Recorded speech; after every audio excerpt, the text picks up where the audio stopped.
Kozhikode എഗരൂരിൽ zebra ലൈനിലൂടെ road മുറിച്ചു കടന്ന വീട്ടമ്മയെ ബൈക്ക് ഇടിച്ചു തെറിപ്പിച്ചു. എഗരൂരിൽ പാറക്കൽ സ്വദേശി കമലയാണ് അപകടത്തിൽപ്പെട്ടത്. അപകടത്തിൽ വീട്ടമ്മയ്ക്ക് ഗുരുതരമായി പരിക്ക് പറ്റിയിട്ടുണ്ട്.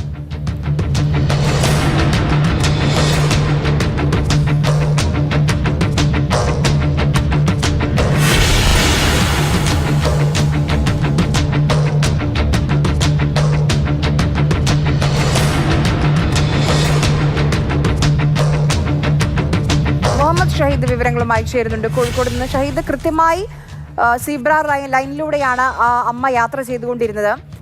ശ്രദ്ധയില്ലാതെ വന്ന ബൈക്കാണ്. അമ്മയുടെ ആരോഗ്യാവസ്ഥ എങ്ങനെയാണ്?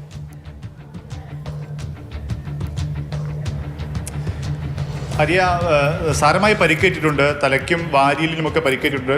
കോഴിക്കോട് മെഡിക്കൽ കോളേജ് ആശുപത്രിയിലാണ് ഇപ്പോൾ കമലമ്മ ഇപ്പോൾ ചികിത്സയിൽ കഴിയുന്നത്.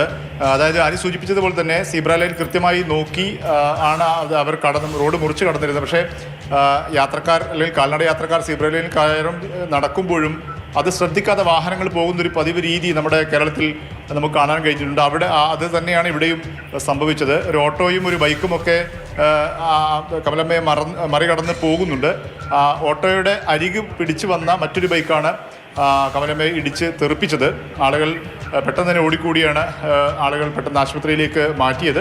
അതായത് സീബ്ര ലൈനിൽ കാൽനട യാത്രക്കാർക്ക് സൗകര്യപൂർവ്വം റോഡ് മുറിച്ച് കടക്കാനുള്ള അവസരമാണ് ഈ രീതിയിൽ നിഷേധിക്കപ്പെടുന്ന സാഹചര്യം. അല്ലെങ്കിൽ അത്തരമൊരു സീബ്ര ലൈനിൽ കടന്നു പോകുമ്പോഴാണ് ഈ ദാരുണമായ അപകടമുണ്ടായത്.